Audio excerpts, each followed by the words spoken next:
자, 이번 시간에는 2강 화학식량과물 보도록 하겠습니다. 화학식량은 화학적으로 만든 식량이 아니고요. 화학식량입니다. 화학식량. 이것과 뭐를 살펴보도록 하겠습니다. 물질을 원소 기호를 이용해서 표현한 것을 통틀어 화학식이라고 한다라고 했는데, 화학식이라고 하는 것은 분자식이나 이온식 이런 걸 이야기합니다. 분자식은 예를 들면 암모니아는 NH3라고 쓴다든지, 이온식은 칼슘 이온이면 CaE+라고 쓴다든지, 이런 형태로 나타내는 것을 화학식이라고 하고요. 여러분들이 화학 반응식이랑 헷갈릴 수가 있을 것 같아요. 화학 반응식이라고 하는 것은 A라는 물질과 B라는 물질이 반응해서 C가 된다, 이런 형태로 나타내는 것을 화학 반응식이라고 하고, 화학식은 여기 있는 개개의 물질들을 기호로 나타내는 것을 화학식이라고 이야기합니다. 특히 이제 분자식이라고 하면은 분자라고 하는 거에 대해서 알아야 되겠는데요. 분자는 원자가 공유결합해서 만들어지며 독립적으로 존재할 수 있는 것인데요. 여기서 중요한 것, 공유결합한다는 것, 그리고 독립적으로 존재한다는 것, 이게 중요합니다. 그런데 분자 중에서 여러분들이 알고 있다시피 이 18족 원소들도 분자죠. 얘네들은 공유결합하지 않는 분자입니다. 1원자 분자, 원자 하나로 된 분자라고 이야기하죠. 자, 그래서 실제로 분자에서 중요한 것은 공유결합했다는 것이 중요한 게 아니고 독립적으로 존재할 수 있다는 점이 분자에서 가장 중요한 점이라고 생각할 수 있습니다. 여기 별표를 2개 치겠습니다. 왜냐하면 어떤 물질이 분자냐 아니냐를 구분하는 것은 화학에서 굉장히 중요하게 다뤄지고 있습니다. 그래서 여러분들이 어떤 물질을 보고 이 물질이 분자다 아니다 판단할 수 있어야 되겠는데요. 이번 시간이 지나면 구분할 수 있을 거라고 생각합니다. 원자량 살펴보도록 하겠습니다. 원자량은 질량수가 12인 탄소, 이렇게 나타내죠. 탄소 원소기호 왼쪽 위에 12라고 썼습니다. 이 12짜리 탄소 원자의 원자량은 12로 정했어요. 이거는 사람이 정한 거예요. 이거를 기준으로 해서 다른 원자들은 그거에 비교해서 나타난 상대적인 질량을 원자량이라고 이야기할 수가 있습니다. 자, 여기서 질량수가 12다 했는데, 질량수라고 하는 것은 양성자수와 중성자수를 합한 것이다, 이것은 잘 알고 있죠. 보통은 이 질량수하고 원자량이 거의 같다고 보면 되겠습니다. 거의 같다, 이렇게 보면 되는데, 여러분들이 원자량 몇 가지는 외워줘야 되겠습니다. 자, 지금 나타내고 있는 원자들은 외워주세요. 원자량은 외워주세요. 수소, 헬륨, 탄소, 질소, 산소, 플로린, 나트륨, 마그네슘, 황, 염소, 얘네들은 원자량을 외워주시는데, 자, 한번 같이 봅시다. 수소는 원자량이 1, 헬륨은 4, 탄소는 12, 질소는 14, 산소는 16, 플로린 19, 나트륨 23, 마그네슘 24, 황 32, 염소 35.5. 이렇게 외워주시면 되겠습니다. 자, 이 중에서 사실 12만 정확한 10이에요. 나머지들은 근사값입니다. 여기 있는 것들은 거의 질량수랑 같게 맞춰놓은 값이고요. 여기에서 크게 벗어나지 않기 때문에 우리가 이렇게 나타내지, 여기서 정확한 값은 12만 정확한 값이다 라고 하는 것은 알아주시고, 사실은 정확한 값이, 나머지는 정확한 값이 아니기 때문에 우리가 문제에서 이런 원자량들은 보통 주어지죠. 수소의 원자량은 1이다. 이런 형태로 주어집니다. 그래서 사실 안 외워도 되지만 여러분들이 문제를 빨리 풀기 위해서는 원자량들을 외워줘야 되겠죠. 자, 여기에서 염소의 원자량은 35.5다. 이거는 뭐 질량수가 35.5인가? 아닙니다. 이거는 동위원소가 있기 때문에 이런 형태가 나타나는 것이죠. 자, 그래서 동위원소와 평균 원자량 살펴보도록 하겠습니다. 동위원소라고 하는 것은 원자 번호는 같지만 원자의 질량수가 다른 원소를 동위원소라고 이야기하죠. 이 동위원소는 자연 상태에서 그 존재 비율이 거의 일정합니다. 예를 들면 소금은 NaCl이죠. 여기에 들어있는 염소에는 질량수가 35인 염소가 있고요. 질량수가 37인 염소가 있어요.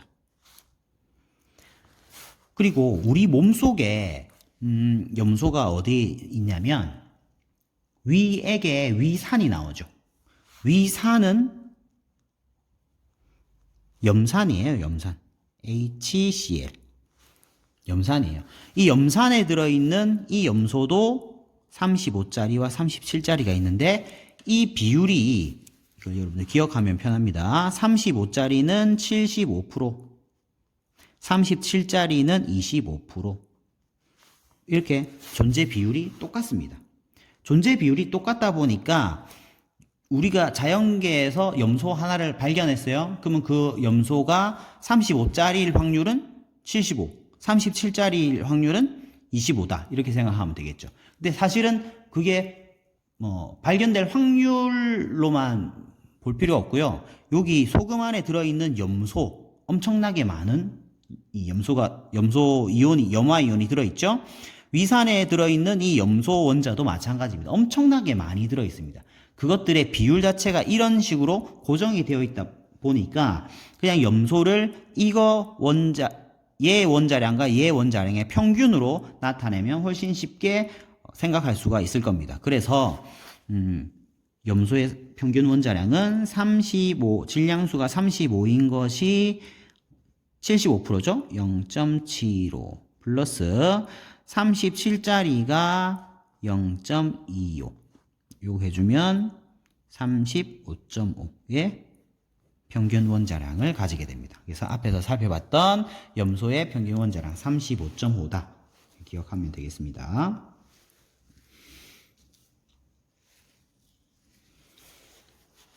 분자량이라고 하는 것은 너무 쉽죠? 원자들의 원자량을 합한 값이다. 했습니다. 자, 산소의 분자량 32, 물 분자량 18, 암모니아 분자량 17. 이런 거는 아주 쉽습니다. 그렇죠? 자, 그럼 여기에서 여러분들에게 요거 하나, 분자량도 원자량 앞에서 외우라고 했는데 분자량도 조금 익숙해져야 될 분자량들이 있습니다.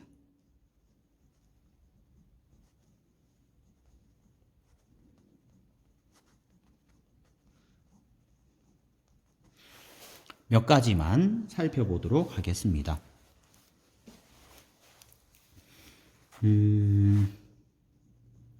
CH4, NH3, H2O, HF, HCl. 자, 얘네들의 분자량. CH4는 빨리 계산해야죠. 16, 17, 18, 20, 36.5 이렇게 되겠죠. 이런 거 빨리빨리 계산이 되어야 되겠습니다. 자, 질소 C2H4CO. 자, N2 분자량 28이죠. C2H4 28입니다. CO 28입니다. 자, 요거 일부러 같이 표현했습니다. 분자량이 같습니다.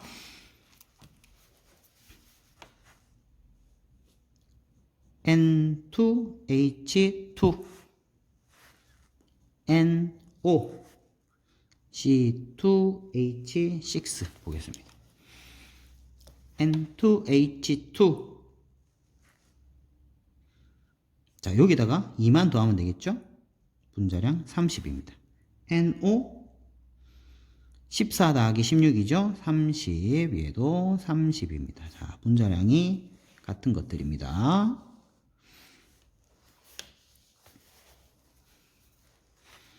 CO2 N2O C3H8 자, 요거는 여러분들이 이산화탄소의 분자량 44 잘 알고 있을 거예요. 그래서 어떤 분자량이 44다 하면 습관적으로 이산화탄소를 떠올리게 됩니다. 그런데 N2O도 분자량이 44입니다. C3H8도 44예요. 요거만 있는 게 아니라는 것을 얘기해 주기 위해서 하는 거고, 특히 얘가 굉장히 많이 나옵니다. CO2랑 생긴 모습도 비슷하죠? 3원자 분자에다가 분자량이 44다 보니까 이거를 뭐 A2B 형태로 나타내고 분자량이 44다 하면 대부분 학생들은 이산화탄소다 라고 생각하고 문제를 잘못 푸는 경우가 있습니다. 함정처럼 요걸 많이 이용하기 때문에 요거 꼭 기억을 해 두시기 바랍니다. 자, 그리고 N2H4 O2 SO2 SO3 보겠습니다. 자, N2H4면은 여기 잠깐만요. N2H2로 정정하겠습니다. N2H2 자, 요거 분자량 실수. N2H4가 맞습니다. 다시 N2H4 분자량 32. 자, O2도 32죠. 자, 근데 여기 SO2의 분자량 황의 원자량이 32예요. 32에다가 32를 더하면 64. 여기는 16만 더 더하면 80 이렇게 되죠. 자, 요거를 같이 묶은 이유가 있습니다. 일단 사실은 요거는 잘 안 나오는데 요 부분이 중요합니다. 일단 여기에서 얘네들 중에서 얘의 분자량이 n이라고 하면 요거는 2배가 되죠. 요거는 2.5n 이런 식으로 나타낼 수가 있습니다. 자, 이렇게 되는 게 문제에서 굉장히 많이 나오게 되는데 그 이유가 아까 얘기했던 황의 원자량은 30이고 산소의 원자량은 16, 2배 차이가 나죠. 그래서 이걸 가지고 문제를 굉장히 많이 냅니다. 그래서 특히 요거 잘 기억을 해 두시고 요게 n, 2n, 2.5n에 해당한다 라고 생각하는 거 문제 많이 나오니까 기억을 해 두시기 바랍니다. 자, 그리고 분자를 잘 구분해야 된다고 했는데 이게 분자가 아닌 물질의 화학식량이 나오고 있습니다. 분자가 아닌 물질의 화학식량. 분자들은 그냥 분자량이라고 하면 돼요. 근데 분자가 아닌 물질이다 보니까 화학식에 양만 붙여서 화학식량이라고 이야기하게 되는데 분자가 아닌 물질들은 어떤 게 있냐? 이온 결합 물질, 분자가 아닙니다. 금속 결합 물질, 분자가 아니고요. 그 다음에 공유 결합 물질들 중에서도 이산화규소나 다이아몬드, 흑연 이런 것들은 분자가 아닙니다. 이런 물질들은 분자가 아닌 이유가 왜 분자가 아니냐? 얘네들은 모두 끝없이 연결되어 있어요. 어디서 끊을 수가 없어. 그러다 보니까 독립적으로 존재하는 것이 아닙니다. 독립적으로 존재하는 것이 아니니까 분자가 아니다 라고 이야기할 수 있겠죠. 자, 그래서 얘네들을 화학식으로 나타낼 때는 가장 간단한 정수비로 나타내게 됩니다. 가장 간단한 정수비로 나타낸 것이 화학식이 되는 것이고요. 이거의 양을 결정할 때는 화학식 양은 역시 분자량과 마찬가지로 원자들의 원자량을 합쳐주면 됩니다. 각 원자의 원자량을 합해서 화학식 양을 구할 수가 있습니다.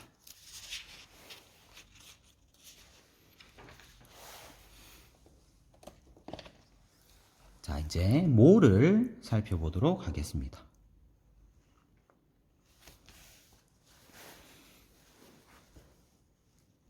몰이라고 하면 몰은 원자, 분자, 이온 얘네들은 굉장히 작아요. 너무 작아서 한 개 한 개씩 표현하기가 어려워요. 그래서 묶음 단위로 나타내게 됩니다. 몰이라고 하는 것은 묶음 단위입니다. 근데 이 묶음 단위가 몇 개냐? 몇 개씩 묶었냐? 6.02 곱하기 10의 23승계씩 묶었어요. 6.02 곱하기 10의 23승이라는 이 숫자는 아보가드로 수입니다. 아보가드로 수. 넘버, 아보가드로. NA로 주로 많이 쓰여지게 되는데요. 이렇게 아보가드로 사실 숫자 외워야 되잖아요. 그렇죠? 6.02 곱하기 10의 23승. 요렇게 이만큼씩 묶는 이유가 뭘까? 묶은 이유는 이 숫자는 도대체 어떤 의미를 가지는 걸까? 사실 묶는다라고 하면 그냥 일반적으로 묶음수는 뭐 30개 아니면 12개 100개, 뭐 1000개 이런 식으로 쉬운 숫자로 보통 묶여져 있죠. 그런데 얘는 왜 묶음 숫자가 이렇게 복잡하게 생겼냐? 그 이유에 대해서 한번 생각을 해보려고 해요. 자, 질량수가 12인 탄소가 있습니다. 얘 원자 한 개의 질량이 얼마냐면 1.99 곱하기 10의 마이너스 23g이에요. 한 개는 너무 작아서 쓰기가 어렵죠? 자, 그러면 얘를 묶어요. 묶는데, 묶을 때 만약에 간편한 묶음 숫자를 한번 써봅시다. 간편한 묶음 숫자. 예를 들면, 10의 23승이라고 하는 이 숫자로 묶었습니다. 요만큼 묶으면 질량이 얼마가 되냐? 1.99g이 되는 거예요. 내가 묶어서 쓰기 편한 숫자로 만들려고 했는데 쓰기 편한 숫자가 안 나왔죠. 불편합니다. 얘는 불편해. 이렇게 간편한 묶음 단위로 쓰면 실생활에서 그램 단위로 우리가 쓰는데 불편해집니다. 그런데 얘를 묶을 때 6.02 곱하기 10의 23승계로 묶습니다. 아보가드로 수로 묶어주게 되면 얘 질량이 얼마가 나오냐면 12g이 나와요. 요 숫자랑 맞춰진다는 얘기입니다. 편리하죠? 이렇게 편하게 쓰기 위해서 불편한 묶음 단위를 사용하게 된 거예요. 요만큼 묶은 것을 1몰씩 묶은 거다라고 이야기할 수가 있습니다. 자, 그래서 요거를 다시 12짜리 탄소 1몰씩 묶어서 이거의 질량은 12g이다.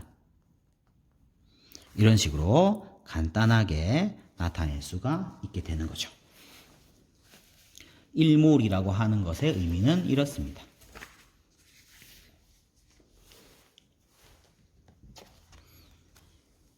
자, 이 밑에 보면 이건 아주 상식적인 거예요. 이산화탄소 분자 1몰에는 이산화탄소 분자 하나마다 탄소가 하나씩 들어있으니까 분자 1몰에는 탄소 원자 1몰 들어있고요. 분자 하나에 산소 원자 2개가 들어있으니까 분자 1몰에는 산소 원자 2몰이 들어있다. 아주 간단하죠? 그런데 이제 이런 것도 문제에서 굉장히 많이 냅니다. 그러니까 간단해도 한번 간단하게 언급하고 넘어가려고 했습니다. 자, 방금 전에 살펴봤던 1몰의 질량이 있습니다. 1몰의 질량. 1몰의 질량은 화학 식량 뒤에다가 g만 붙이면 간단하게 됩니다. 자, 아까 암모니아의 분자량이 17이었죠? 그래서 1몰의 질량은 17g이다. 이런 식으로 나타낼 수 있습니다.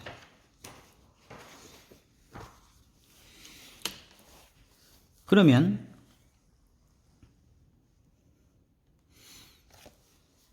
물질의 질량을 구하는 방법은 그 물질의 양만 알면 구하기가 쉽습니다. 예를 들면 물 2몰의 질량이다 하면 1몰의 질량,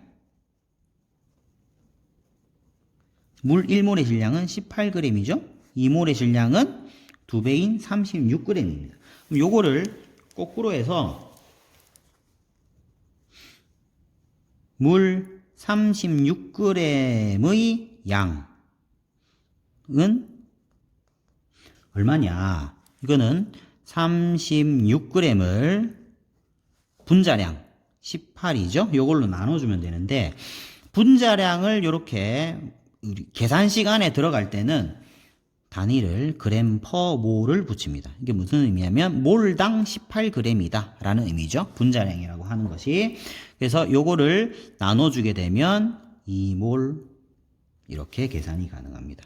그래서 요거를 이렇게 옮기면 되겠죠. 자, 물질의 양이라고 하는 것은 질량에다가 1몰의 질량, 화학 식량으로 나눠주면 물질의 양을 계산할 수 있습니다. 이 공식은 간단하지만 여러분들이 꼭 기억을 해 주셔야 돼요. 헷갈릴 수가 있기 때문에 이 식은 간단하지만 꼭 기억을 합시다.